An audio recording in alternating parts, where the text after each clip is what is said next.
Vous connaîtrez la vérité, et la vérité vous affranchira, et si donc le Fils vous affranchit, vous serez réellement libre. Jean 8 versets 32, 36. Shalom à tous, que la paix et la grâce de notre Adonai, Yehoshua HaMashiach, Jésus-Christ vous soient multipliés. J'espère que vous allez bien. Aujourd'hui, le Seigneur, par sa grâce, il nous a accordé l'opportunité de continuer de réfléchir autour de notre thème, les 6 cités de refuge contre l'évangélisation à l'image de notre Seigneur Jésus-Christ.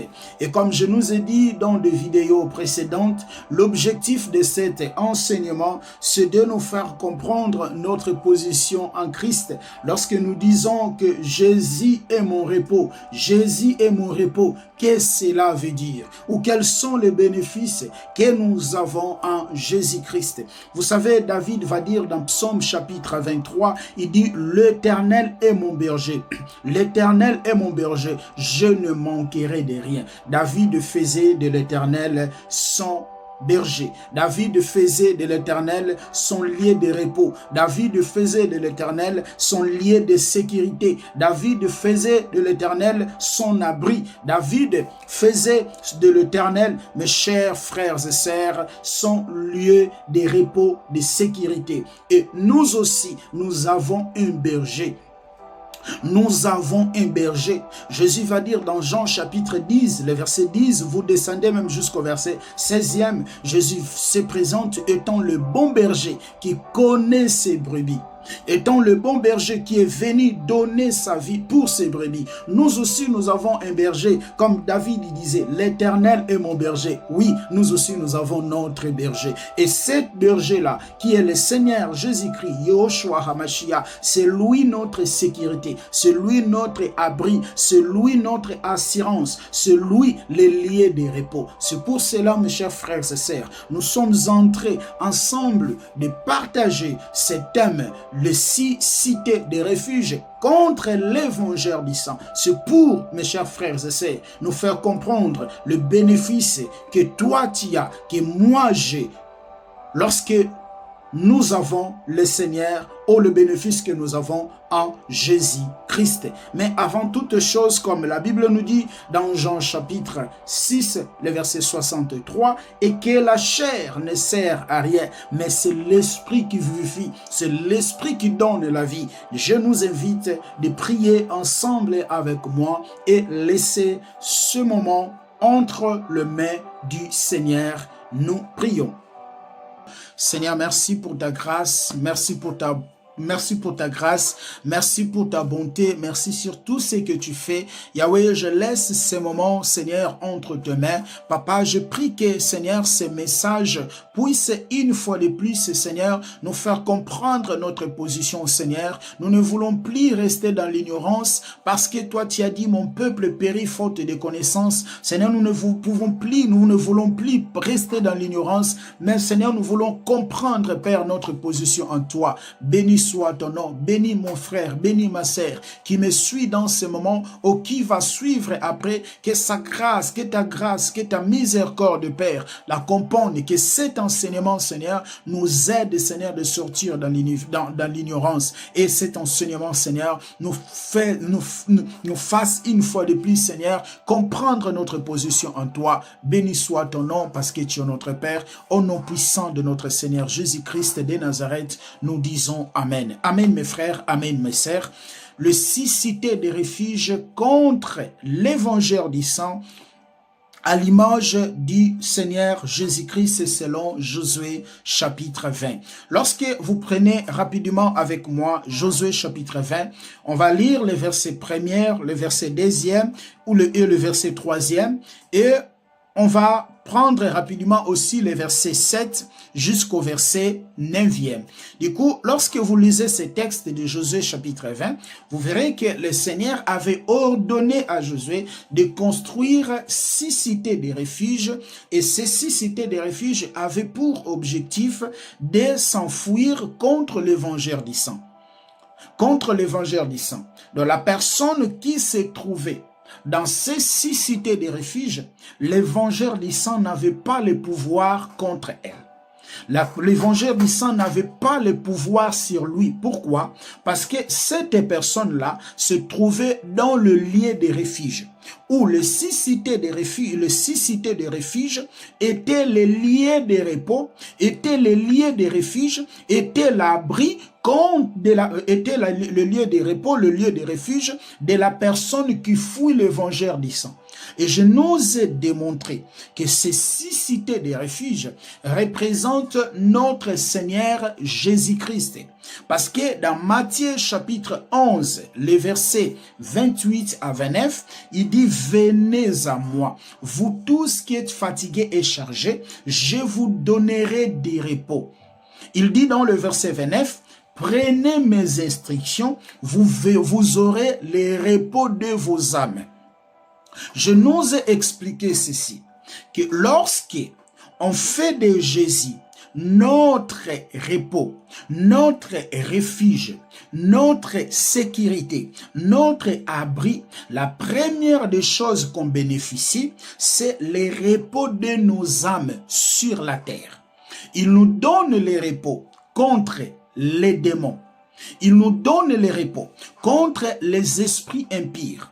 Parce que la parole dit, il a déployé sur la croix toutes les puissances de l'ennemi. Il a mis sous ses pieds toutes les puissances de l'ennemi.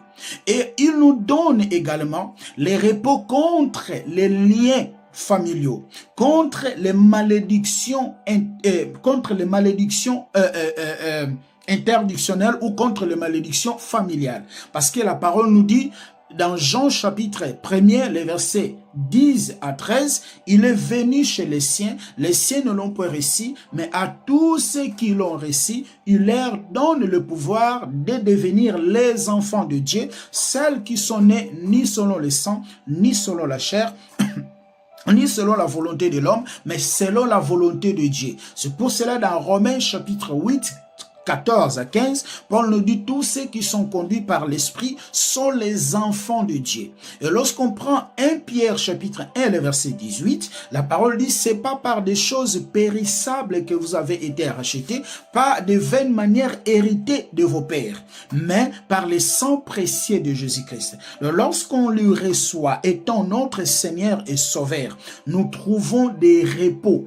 Le premier repos, c'est le repos de nos âmes. Il nous donnera la paix, nous aurons sa paix, nous allons marcher sur sa paix, parce que la paix qu'il nous donne, n'est pas comparable à la paix que le monde peut nous donner. Tu peux tout posséder de ce monde, mais si tu n'as pas Jésus-Christ en vous, il y a un vide. Et le jour où Jésus-Christ va entrer en vous, cette vide sera comblé par sa paix. C'est pour cela lui-même, il a dit dans Jean chapitre 14, le verset 27, il dit « Je vous donne ma paix, pas comme le monde la donne ». Ça, c'est le premier repos. Maintenant, le deuxième repos, il dit « Suivez mes instructions, vous aurez le repos de vos âmes. » Suivre les instructions où nous aurons le repos de nos âmes, c'est par rapport au salut, c'est par rapport à la vie éternelle, c'est par rapport à l'éternité. Nous aurons les repos de nos âmes par rapport à l'éternité. Donc ici, lorsque nous sommes sur la terre, nous avons la paix en lui. Et lorsque nous quittons la terre aussi, nous aurons en paix, nous serons en paix. C'est pour cela lui-même, il a dit dans Jean chapitre 16, Jean chapitre 11, Jean chapitre 11, les versets 25 à 26, il dit que tous ceux qui croient en moi vivront. Même ceux qui sont morts vont vivre, et ceux qui sont vivants ne mourront pas, qui sont vivants ne mourront pas. Pourquoi? Parce que lui seul, il est la vie éternelle. Il est la vie éternelle, c'est ça les deux repos. Maintenant, lorsqu'on lit le livre de Josué chapitre 20, le verset 1 jusqu'au verset 9e, là, on nous présente le 6 cités de refuge que j'ai déjà commencé de nous expliquer. Ces 6 cités de refuge avaient pour l'objectif de se cacher contre l'évangile du sang. Je nous ai expliqué que l'évangile du sang représente le diable. 1 Pierre chapitre 5, le verset 8, la parole dit, soyez sobres. Pourquoi? Parce que votre ennemi diable, il rôde comme un lion, il cherche celui qui va dévorer. Donc lorsqu'il rôde comme un lion, il cherche celui qui va dévorer. Le diable va seulement dévorer l'homme qui est en dehors. Ok, l'homme qui est en dehors de la maison. Mais celui qui est à l'intérieur des 6 cités de refuge, l'ennemi n'aura pas le pouvoir de faire quoi? De lui dévorer. Pourquoi? Parce que cette personne-là se trouve entre les mains du Seigneur. Le Seigneur lui-même a dit dans Jean chapitre 10, il dit, tout ce que je tenais dans mes mains, l'ennemi n'a pas le pouvoir de les arracher. Tout ce que j'ai tenu dans mes mains, l'ennemi n'a pas le pouvoir de les racher. Pourquoi? Parce qu'il est dans sa main. Il est dans sa main. Le Seigneur, l'Éternel est mon berger. Je ne manquerai de rien. Même si je marcherai dans le vallée de l'ombre et de la mort, je ne craindrai rien. Je ne craindrai rien. Pourquoi? Parce qu'il est avec moi. Il est avec moi. Et l'homme aussi qui entrait dans ces 6 cités de refuge, l'évangile du sang n'avait pas le pouvoir contre lui. Pourquoi? Parce que cette personne avait trouvé sa protection, avait trouvé le lieu de repos. Nous connaissons tous l'histoire de Job, ce qui s'est passé dans Job, malgré que l'ennemi a touché ses biens. Voilà, mais le diable n'a pas pu de toucher l'âme de Job. Pourquoi? Parce que l'âme de Job, la vie de Job était tenue par lui-même le Créateur. Je nous ai expliqué, lorsqu'on prend rapidement le verset 7, la parole dit, ils consacrèrent Kadesh en Galilée, dans la montagne de Nephtali. Je nous ai expliqué, Kadesh signifie justement lieu saint ou consacré. Donc lorsque une personne se trouve en Jésus-Christ, cette personne bénéficie de la sainteté. Je ne vais pas tout lire, je ne vais pas lire tous les textes parce qu'on les lit toujours. À la maison, vous pouvez les lire. Les gens qui ont l'habitude de suivre cet enseignement ou les gens qui suivent cet enseignement, voilà, lisez Josué chapitre 20, les versets 1 jusqu'à 9e verset. Je les lis souvent, mais je vais commencer on va commencer la lecture à partir de son verset 7e. La parole dit, ils consacrèrent Kedesh. Je nous ai expliqué Kedesh en hébreu, c'est un mot hébraïque qui signifie justement lieu saint ou consacré. C'est par là où je vous ai expliqué, où je nous ai expliqué que lorsque nous sommes en Jésus-Christ, on bénéficie de sa sainteté. Bénéficier de sa sainteté signifie il nous a séparés du péché. Il nous a séparés du péché, le péché adamique et le péché étant de nature compose. Parce que nous avons 2 types de péchés, 2 sortes de péchés dans la Bible. Nous avons le péché au singulier, le péché sans S, et nous avons le péché au pluriel, le péché avec S. Le péché au singulier, c'est ça que Adam avait commis dans le jardin d'Éden. Parce que Adam n'était pas tombé dans l'adultère, Adam n'était pas tombé dans l'ivrognerie, Adam n'était pas tombé dans l'idolâtrie, Adam n'était pas tombé dans tous ces péchés-là que nous connaissons, mais ce que Adam avait fait, avait justement désobéir la parole ou désobéir la loi parfaite. C'est pour cela dans 1 Jean chapitre 3, 4 ou 1 Jean 4 comme ça, la parole dit que 1 Jean 4, 5, si je ne me trompe pas, je vérifie, la parole dit que le péché, c'est la désobéissance de la loi parfaite de Dieu. Le péché, c'est la désobéissance de la loi parfaite de Dieu. Adam avait désobéi et cela a fait, selon Romains chapitre 5, le verset 12 à 21, a conduit toute l'humanité dans le péché et toute l'humanité dans la désobéissance. Maintenant, lorsque le Seigneur Jésus-Christ vient, il fait quoi? Il vient abolir, premièrement, cette loi. Il vient aussi abolir ce péché pour mes frères et mes sœurs, pour nous donner le repos. C'est pour cela la parole dit, il a porté sur lui nos péchés. Il a porté sur lui nos péchés. Donc la personne qui se trouve en Kedesh, c'est une personne qui a bénéficié,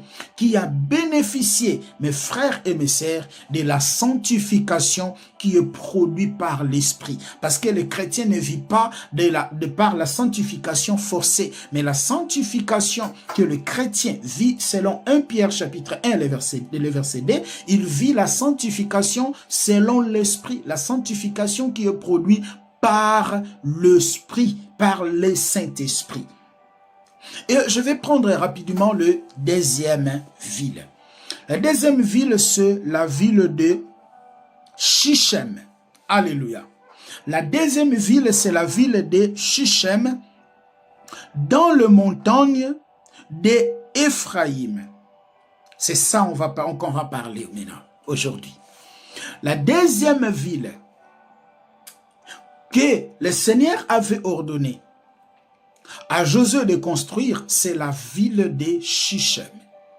Et cette ville-là était construite, cette ville ou cité, il y a des versions qui parlent des cités, il y a des versions qui parlent des villes.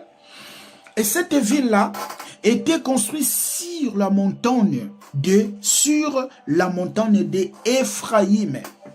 Je nous ai dit, ces 6 cités de refuge représentent justement les bénéfices ou les avantages que les chrétiens ont en Christ Jésus.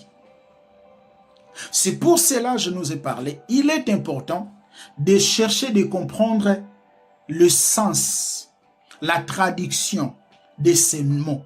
Parce que ce nom-là, ce mot ici, ce sont des mots hébraïques. Ce sont des mots hébraïques. Maintenant, pour le comprendre, nous devons faire la traduction pour comprendre le sens de ces mots.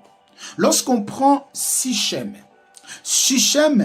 c'est un mot hébraïque qui signifie en français ou traduit en français par épaule. Je répète, Shichem, c'est un mot hébraïque qui était traduit en français par épaule. Maintenant, que signifie épaule? Que signifie épaule? C'est important, mes frères et sœurs.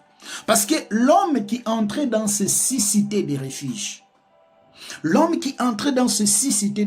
l'ennemi n'avait plus le pouvoir sur lui. L'évangile du sang ne pouvait plus arrêter cet homme. Pourquoi? Parce que cet homme se trouvait dans ces 6 cités de refuge. Donc ces 6 cités de refuge avaient de l'autorité. Ces 6 cités de refuge, il y avait la puissance là-dedans. Ces 6 cités de refuge, voilà, il y avait une protection où l'ennemi ne pouvait plus entrer et prendre l'homme qui se trouve dans ces 6 cités de refuge et sortir avec lui dehors. Mes sœurs et frères dans le Seigneur, si tu comprends ta position en Jésus, si tu comprends ta position en Yehoshua HaMashiach, tu ne seras pas derrière des prophètes, tu ne seras pas derrière les apôtres, tu ne seras pas derrière des bishops, tu ne seras pas derrière des gens acheter des huiles, acheter de l'eau, acheter je ne sais pas quoi là, donner de l'argent pour qu'on puisse prier pour vous. Donner de l'argent pour qu'on puisse prier pour vous. Faire des jeûnes de 40 jours, de 30 jours pour que Dieu puisse vous bénir. Non, pour que Dieu puisse ouvrir des portes, tu n'as pas besoin de ça. Lorsque tu comprends ta position en Jésus, tu marcheras dans la foi. Tu marcheras selon l'Esprit. Alléluia. Je nous ai dit Shichem, qui est traduit en français par épaule. Qui est traduit en français par épaule. Nous allons prendre Ésaïe chapitre 9, le verset 5. Que nous dit la parole? Ésaïe chapitre 9, le verset 5. Alléluia. Ésaïe chapitre 9, le verset 5. Écoutez l'information qu'on a sur le Paul. La parole dit, « Car un enfant nous est né, un fils nous est donné, et la domination reposera sur son épaule. On l'appellera admirable, conseiller, Dieu tout-puissant, Père éternel, Prince de la paix. Car un enfant nous est né, un fils nous est donné. La domination reposera sur son épaule. » Or, la ville Sichem, qui est traduit en français par le Paul, qui justement veut dire la domination, l'autorité, la puissance. Donc cela veut nous faire comprendre que lorsque, mon frère et ma sœur, nous sommes dans le Seigneur Jésus-Christ, lorsque nous avons le Seigneur Yehoshua HaMashiach, Jésus-Christ étant notre repos, étant notre refuge, étant notre abri, nous avons l'autorité. Nous avons l'autorité, nous avons la domination sur tout esprit. Nous avons l'autorité sur les maladies. Nous avons l'autorité sur les esprits impurs. Nous avons l'autorité sur le péché. Nous avons l'autorité sur les liens familiaux. Nous avons l'autorité sur les démons. Cette autorité ne vient pas de toi. Cette autorité ne vient pas de ton pasteur. Cette autorité ne vient pas de ton église. Cette autorité ne vient pas de votre dénomination. Mais cette autorité vient de Christ. C'est Christ, c'est Yehoshua qui vous a donné. C'est Yehoshua HaMashiach qui nous a donné cette autorité. Parce que la personne qui fouillait l'évangile du sang, il se trouvait dans ces villes. Il se trouvait dans ces villes. Comme il se trouvait dans ces villes, l'ennemi n'avait pas le pouvoir contre lui. L'ennemi n'avait pas le pouvoir sur lui. Pourquoi? Parce que cette personne avait déjà trouvé l'abri, avait déjà trouvé les lieux de sécurité, avait déjà trouvé l'assurance, avait déjà trouvé le lieu de refuge. Oh, Sichem qui signifie l'épaule. L'épaule signifie l'autorité, signifie la domination, signifie la gouvernance, la puissance. Souvenez-vous du parabole des brebis perdues. Je crois dans Luc chapitre 15. Il est allé chercher les brebis qui étaient perdues. Lorsque il a trouvé ces brebis qui étaient perdues, il prend le brebis, il l'a ramené où? Il a mis où ces brebis-là? C'est pas sur sa poitrine. C'est pas sur sa poitrine. C'est pas sur sa tête. Il a mis le brebis sur son épaule. Il a mis le brebis sur son épaule. Oh, ces brebis qui étaient perdues, c'est vous et moi.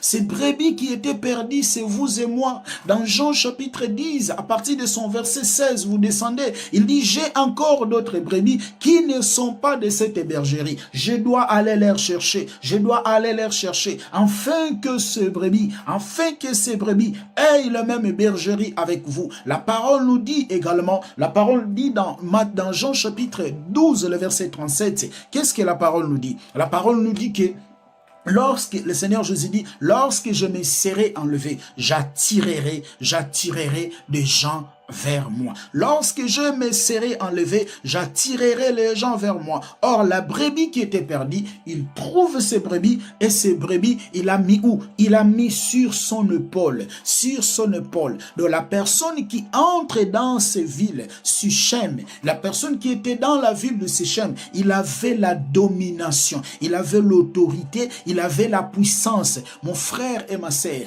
tu as la puissance, tu as l'autorité, que le Seigneur Jésus-Christ t'a confié. Mais mes frères et mes sœurs, aussi longtemps que tu seras ignorant, aussi longtemps que tu seras ignorant de ce que tu es en Christ, mon frère, tu seras toujours comme un esclave. Tu seras toujours comme un esclave. La parole nous dit, écoutez ce que la parole nous dit dans Galates chapitre 4, le verset 4, le verset 1er. Or, aussi longtemps que l'héritier est enfant, je dis qu'il ne diffère en rien d'un esclave, quoi qu'il soit le maître de tous.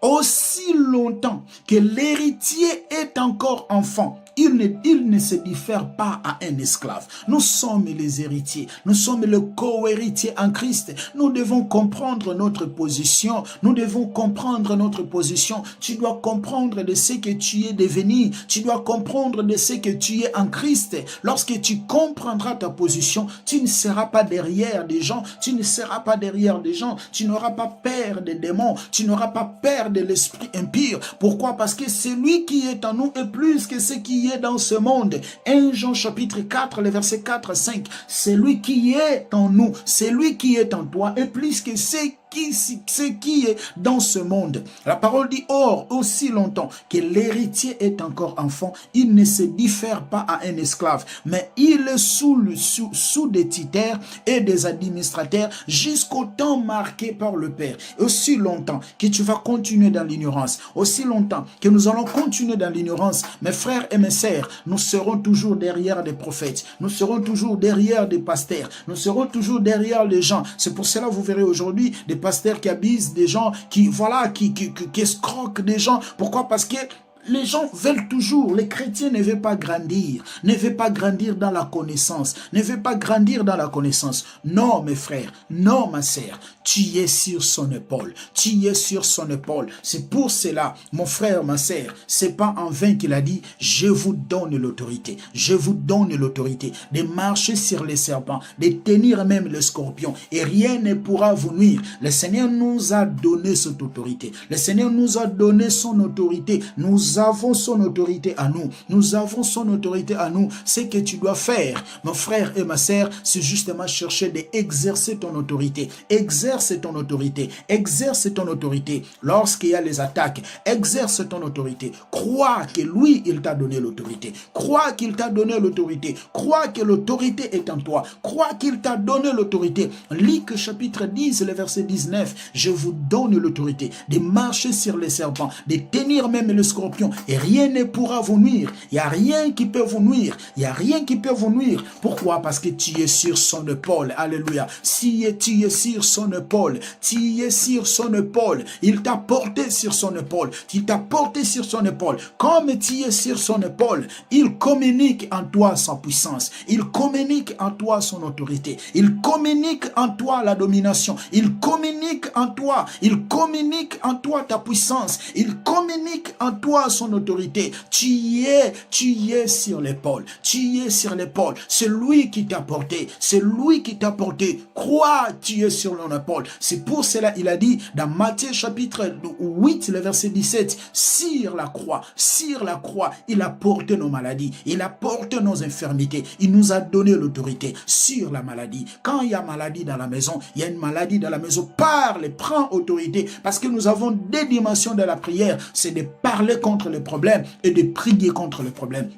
C'est parler contre le problème et c'est prier pour le problème. Donc, lorsqu'il y a un problème, il y a la maladie dans toi, maladie dans ta maison, prends l'autorité, prie, demande la grâce du Seigneur. Pourquoi? Parce que tu es sur son épaule. Tu es sur son épaule. Et cela ne vient pas de toi, parce que c'est par la grâce que nous sommes sauvés au moyennant de la foi. Cela ne vient pas de toi, cela vient de lui. Cela vient de lui. C'est lui qui a tout fait. Il a tout fait pour toi. Il a tout fait pour toi. Cela ne vient pas de toi. Mais ce que tu dois faire, et que justement mes frères et mes sœurs, et que tu utilise ton autorité. Utilise l'autorité que tu as.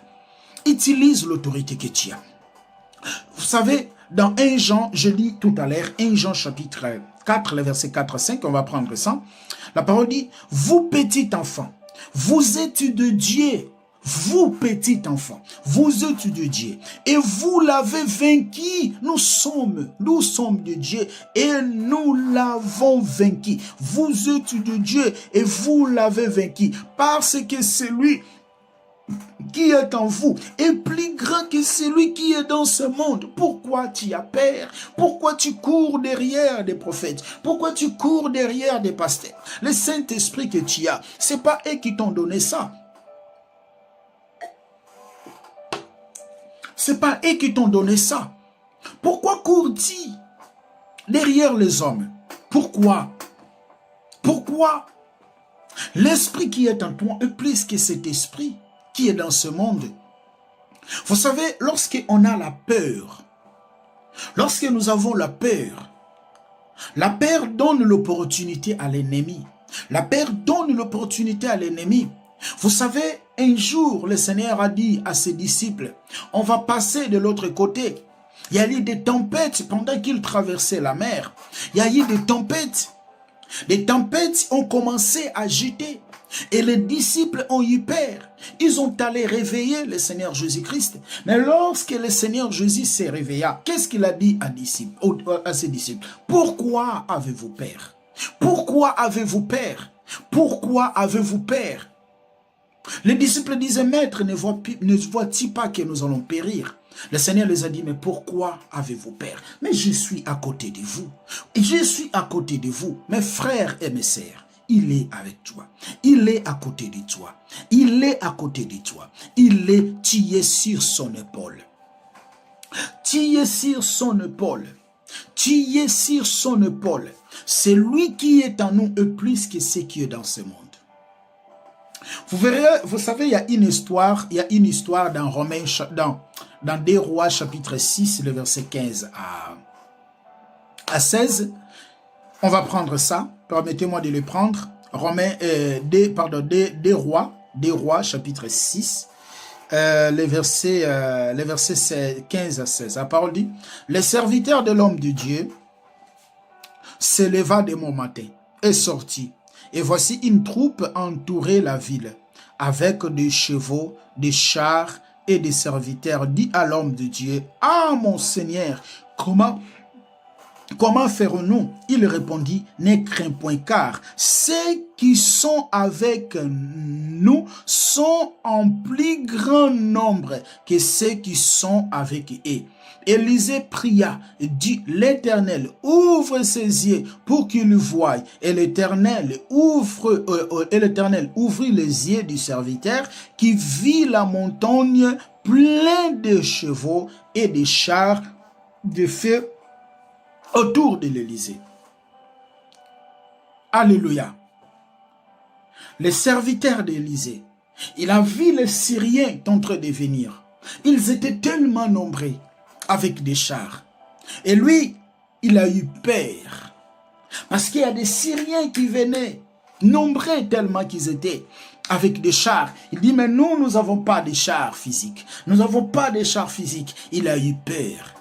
Il a eu peur, il va dire à Élisée, regarde là-bas, regarde les Syriens viennent, regarde les Syriens viennent. Élisée a dit non, toi tu sais pas. J'aime ça. Élisée dit non, toi tu sais pas que ce qui est avec nous est plus que ce qu'ils ont. Ce qui est avec nous. L'armée que nous avons, alléluia, nous sommes accompagnés par des anges célestes. Nous sommes accompagnés par des anges. Envoyé, la parole nous dit, l'ange de l'Éternel campe autour de ceux qui les craignent. L'ange de l'Éternel campe autour de ceux qui les craignent. Il envoie les anges. Pourquoi? Parce que dans Hébreux chapitre 1, le verset 14, les anges, ce sont des esprits créés par Dieu, que Dieu envoie pour le bénéfice de ceux qui vont hériter les saluts. Nous sommes entourés par l'armée céleste. Nous sommes entourés par l'armée céleste. L'ennemi n'a pas le pouvoir. Élisée dit, Seigneur, prie. Élisée pria. Il dit, Seigneur, ouvre-lui les yeux. Ouvre-lui les yeux pour qu'il voie. Ouvre-lui les yeux pour qu'il voie. Et lorsqu'il a ouvert les yeux, il a vu que vraiment, effectivement, ceux qui étaient avec lui, ceux qui étaient avec eux, les anges, les chars qui étaient avec eux, c'était plus que ceux qui venaient de les combattre. Même si je marcherai, quand je marche dans le vallée de l'ombre de la mort, je ne craindrai rien. Je ne craindrai rien, parce que je suis qu'il est avec moi.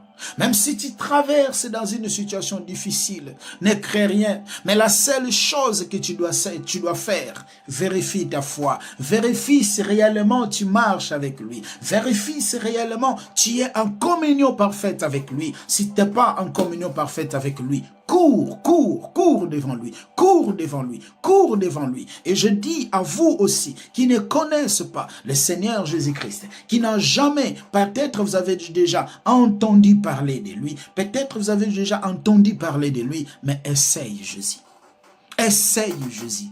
Essaye Jésus. Essaye Jésus. Tu verras comment ta vie sera changée. Tu verras comment il va changer ta vie. Tu verras comment il va combler le vide qui se trouve dans ton cœur. Parce que la religion ne sauve pas. La religion ne sauve pas. Aucune religion sur ce monde sauvera. Pourquoi? Parce qu'il y a les gens qui peuvent dire, moi je connais Dieu, je connais Dieu. Oui, mais Adam aussi au jardin d'Éden, il a connu Dieu. Adam aussi connaissait Dieu.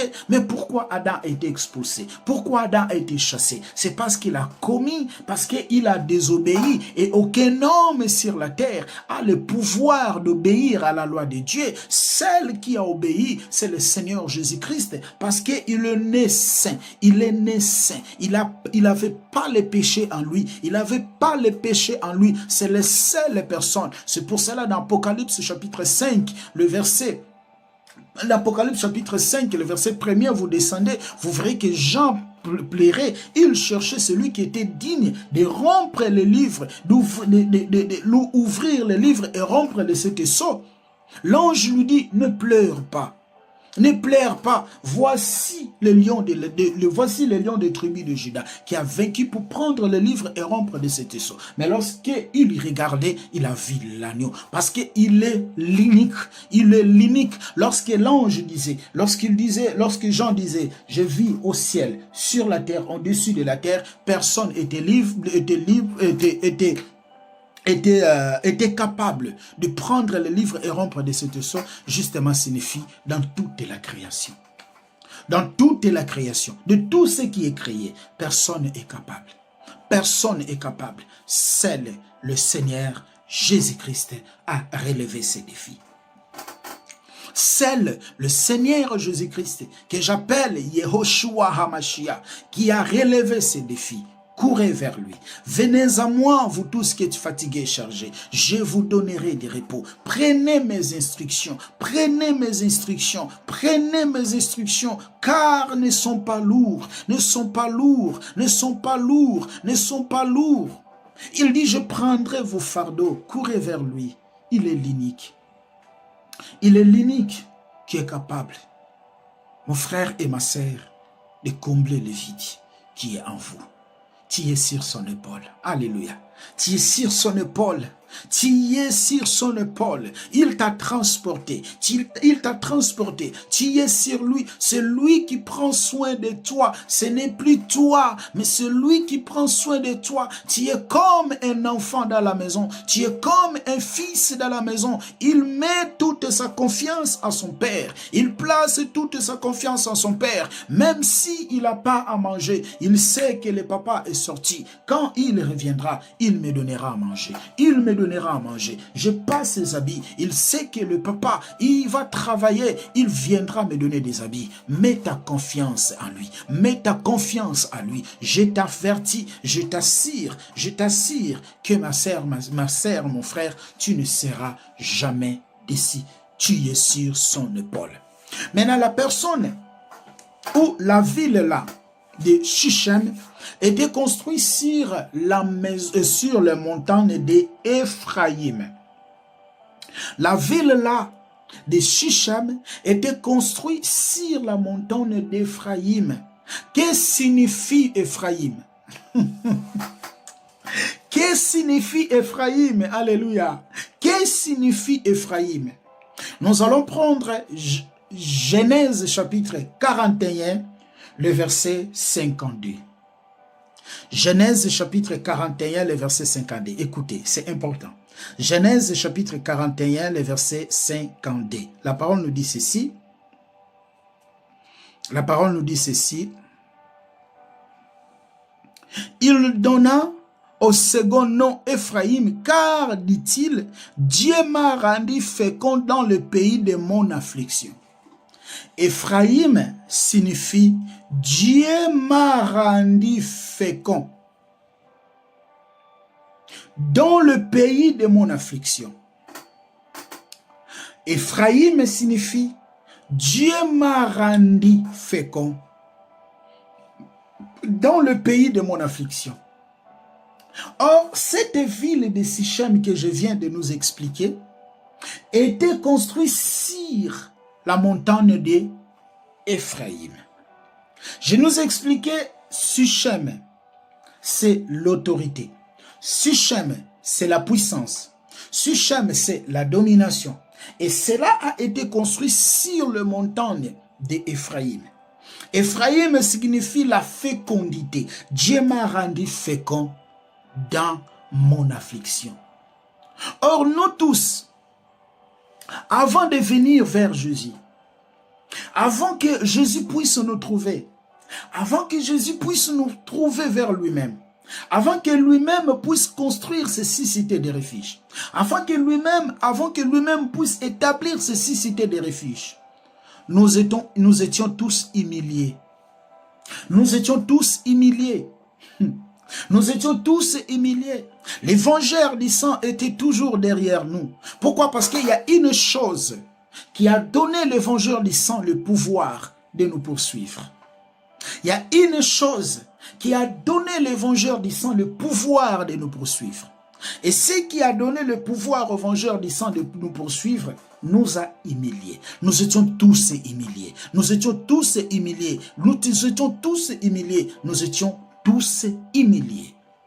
Et le Seigneur a dit, construis les 6 cités de refuge pour que mes enfants aillent se cacher là-bas. Aillent se cacher là-bas. Or, la parole dit, dans Ephésiens chapitre 2, il a détruit le mur de inimitié qui nous séparait entre nous et le peuple d'Israël.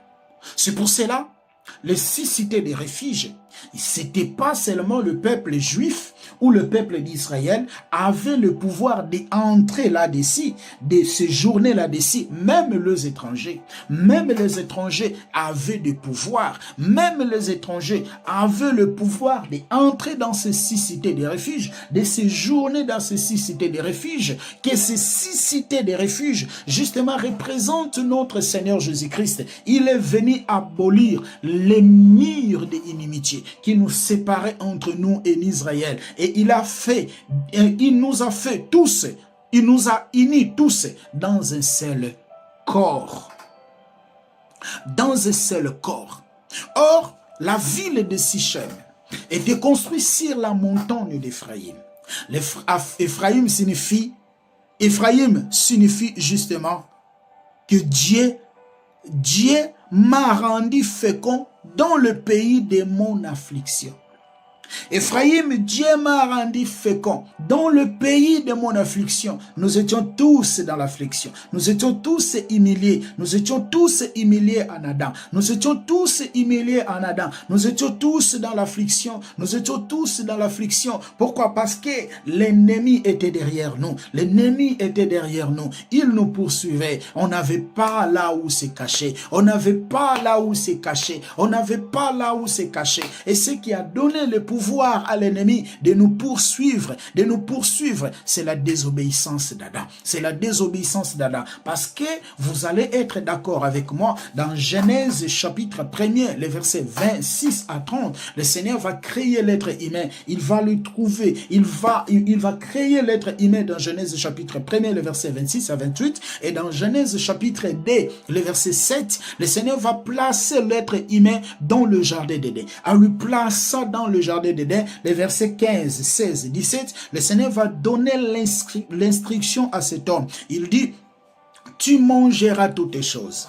Tu mangeras toutes choses, sauf l'arbre de connaissance du bien et du mal. Et le jour où tu en mangeras, tu mourras certainement. Tu mourras certainement. Mais qu'est-ce qui s'est passé? Dans Genèse chapitre 3, le diable est venu séduire Ève, comme nous le connaissons tous. Le diable est venu séduire. Le diable est venu séduire Ève.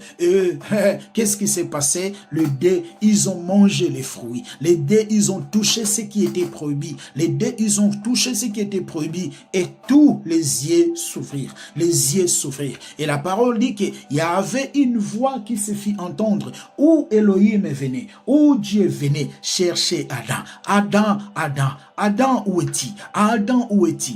Adam où es-tu? Le Seigneur avait laissé son trône. Dieu avait laissé son trône descendre pour venir chercher l'homme qui était perdu. Pourquoi? Parce qu'il aime l'homme. L'homme a été créé selon son image, selon sa ressemblance. Il a créé créé l'homme selon son image, selon sa ressemblance. Il est venu chercher l'homme qui était perdu. Il est venu chercher l'homme qui était perdu. Adam dit, Seigneur, je suis ici, j'entends ta voix, mais je perds. J'entends ta voix, me perds. Mais Adam, pourquoi as-tu peur? As-tu mangé ce que je t'ai interdit? As-tu touché à ce que je t'interdis? Et c'est le même aussi. C'est pour cela que je dis Jésus est Dieu. C'est pour cela que je dis Jésus est Dieu. Dans Luc chapitre 5, le verset 32, il dit, je suis venu chercher celui qui était perdu. Oh, qui fit la première personne qui était perdue? C'est Adam. Qui fit la première personne perdue? Adam. Et qui est venu chercher Adam lorsque Adam était perdu? C'est Dieu lui-même. Dieu lui-même a laissé son trône.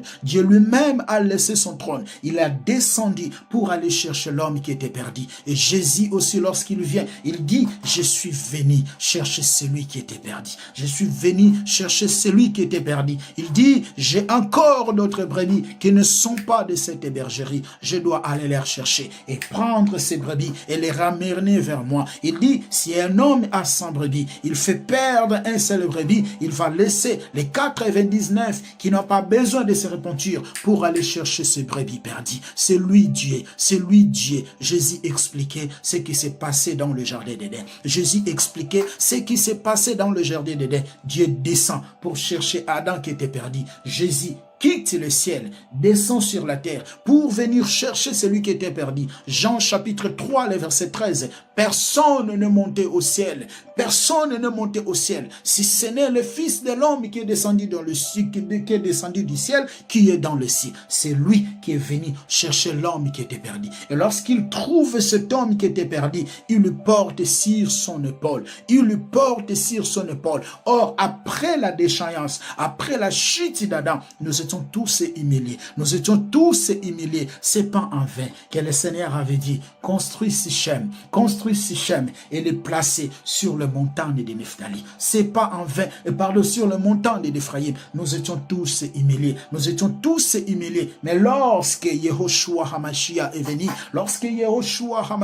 venu, il nous restitue l'autorité. Il y a une chanson que j'aime chanter. Yehoshua, tu m'as aimé. Ton sang m'a racheté. Chantons Alléluia, Hosanna. Jésus, tu m'as aimé, ton sang m'a racheté. Chantons Alléluia, Hosanna. Chantons Alléluia, gloire à l'agneau de Dieu. Chantons Alléluia, Hosanna. Jésus, tu m'as aimé, ton sang m'a racheté. Chantons Alléluia, Hosanna. Chantons Alléluia, gloire à l'agneau de Dieu. Chantons Alléluia, Hosanna. Mais il est le seul, mes frères. Il est le seul. Nous étions tous humiliés et lui, il est venu. Mais ce qui a donné l'autorité, ce qui a donné la puissance à l'ennemi, au vengeur du sang, de nous poursuivre, parce qu'il y a quelqu'un qui a tué, il y a quelqu'un qui a tué, il y a quelqu'un qui a tué, il y a quelqu'un qui a tué, il y a quelqu'un qui a tué son frère involontairement. J'aime ça. Oh. Il a tué son frère involontairement. Écoutez, écoutez, écoutez, écoutez, écoutez, écoutez, écoutez. Je prends Genèse chapitre 3.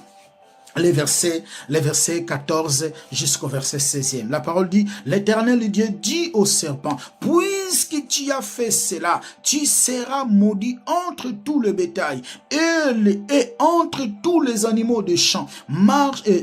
Tu marcheras sur ton ventre et tu mangeras de la poussière.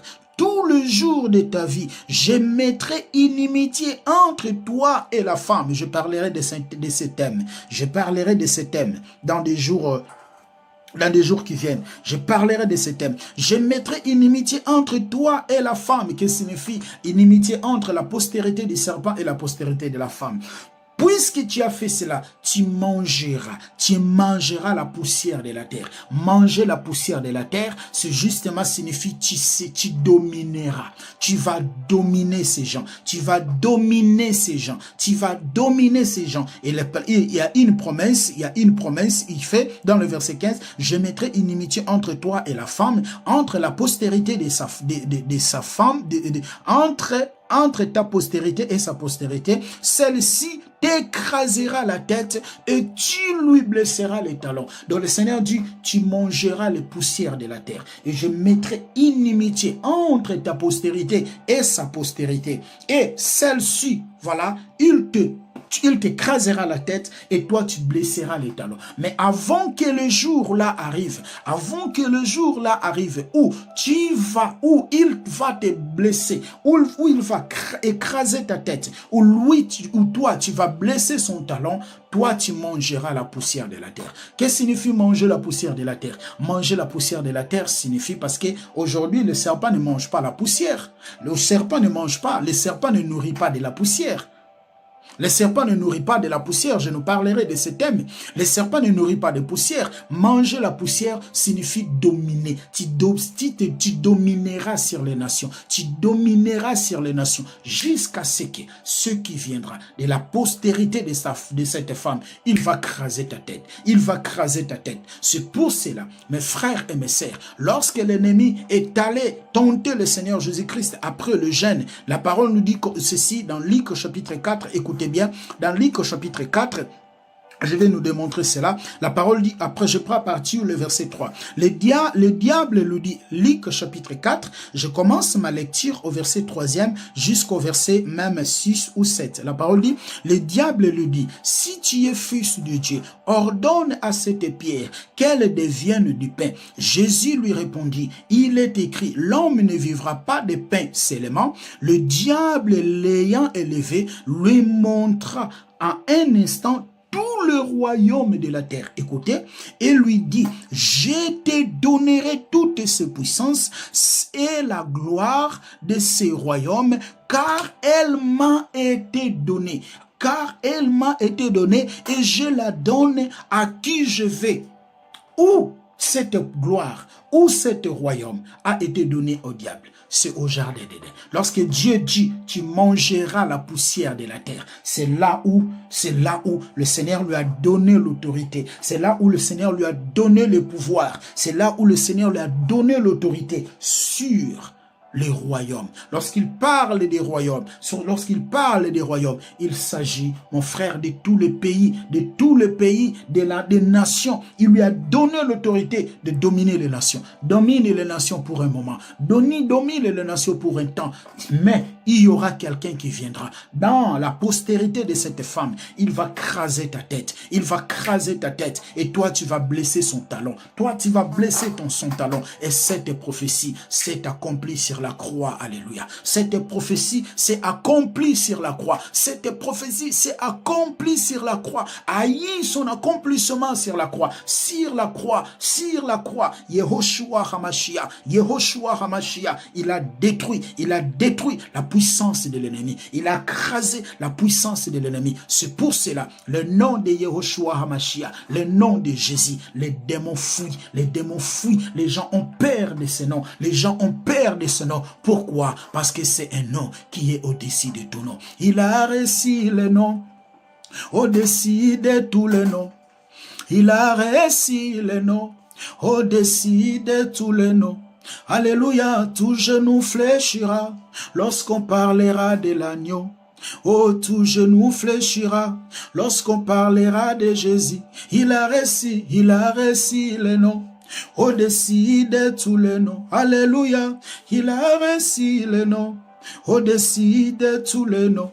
Oh, tout genou fléchira lorsqu'on parlera de l'agneau. Il a reçu le nom au-dessus de tout nom. Il a déployé sur la croix toute domination. Il a reçu le nom qui est au-dessus de tout nom. Tu portes un nom qui est au-dessus de tout nom. Celui qui est en nous est plus que ce qui est dans ce monde. Celui qui est en toi est plus que ce qui domine. Pourquoi tu as peur des sorciers? Pourquoi tu as peur des magiciens? Pourquoi tu as peur des marabouts? Pourquoi tu as peur des féticheurs? Pourquoi tu as peur des rosicruciens? Tu as le nom qui est au-dessus de tout nom. Tu as la puissance. Tu as la puissance qui est au-dessus de tout nom. Nous allons prendre Éphésiens chapitre 1, le verset 21 à 22. La parole dit au-dessus.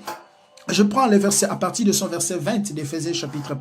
Il a déployé en Christ, alléluia, en le ressuscitant de mort, en le faisant asseoir à sa droite dans le lieu céleste, au-dessus de toute domination, de toute autorité, de toute puissance, de toute dignité, alléluia, de tout nom qui se peut nommer non seulement dans le siècle présent, mais encore dans le siècle à venir. Il a mis tout sous ses pieds.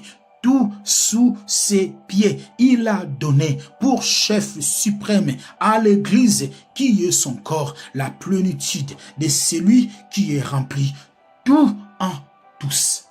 Il a déployé en Christ toute domination, toute domination, toute autorité, toute puissance, toute dignité, tout, il a mis ça sous ses pieds. Sous ses pieds.